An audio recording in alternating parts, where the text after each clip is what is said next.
This is Matt Sigler. I am the PMG Executive Director for ICC. I oversee the PMG Technical Resources team, and I am also responsible for establishing plumbing, mechanical, and fuel gas growth strategies and business plans for the organization.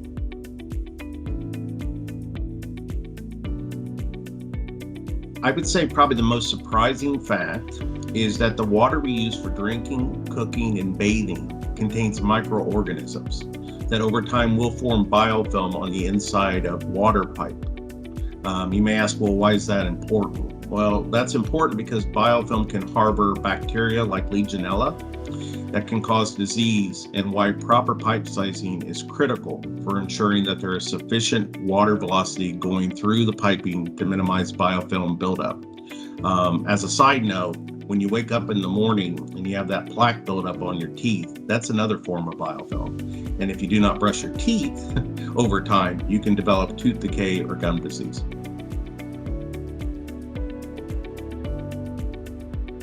Most of the time, potable water becomes contaminated when proper backflow protection is not provided at every outlet of a water supply system in accordance with the requirements of the adopted model plumbing code, such as the International Plumbing Code.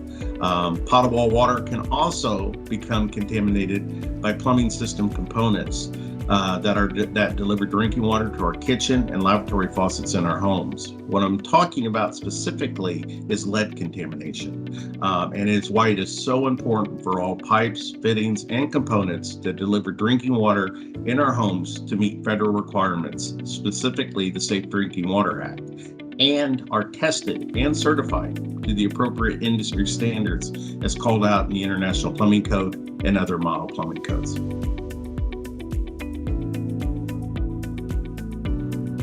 I would say probably the foremost thought that comes to my mind is the replacement of water service lines that contain lead levels that exceed federal requirements.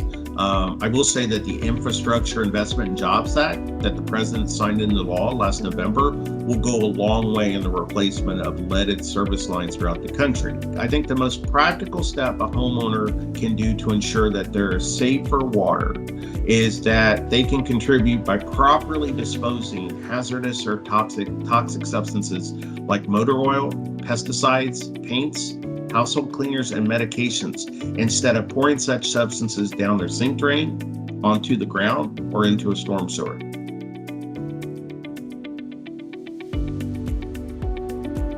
Homeowners can conserve potable water by replacing inefficient plumbing fixtures and fixture fittings throughout the house, like toilets, shower heads, and lavatories, with those type of products that carry the EPA WaterSense label.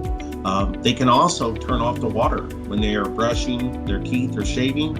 And finally, outside of the home, a homeowner can look to plant drought-tolerant landscaping and only irrigate in the morning when the summer sun is not so intense. Regarding recycled water, because the Code Council is all about public health and safety, I would recommend that a homeowner first contact their water utility or state to see what recommendations or programs they have in place regarding using recycled water safely. I will say that the most common use of recycled water is for landscape irrigation, which is commonly provided for by the water utility.